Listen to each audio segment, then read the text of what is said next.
Thank you, Mr. President, for your bold and decisive leadership that the American people are responding to.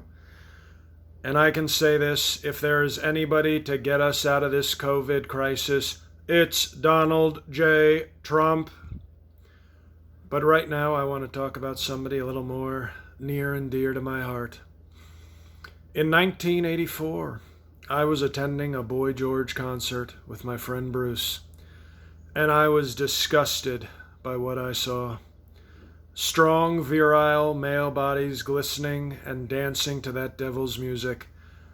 I don't know to this day how I stayed there for the entire 2.5 hours of the concert to watch Boy George and his culture club. And I can tell you what that culture was, and you know it very well. A destroy our values club.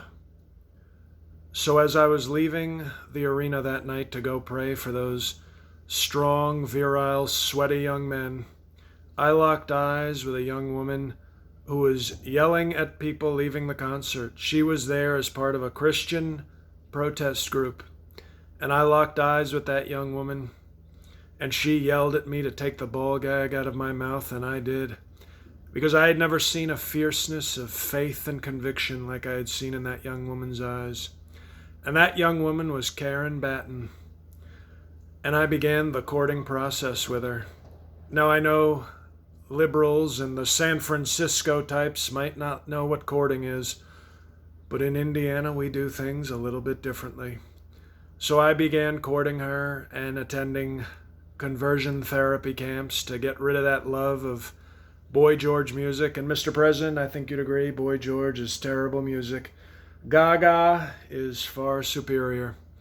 A year later, that woman, Karen Batten, became Karen Pence.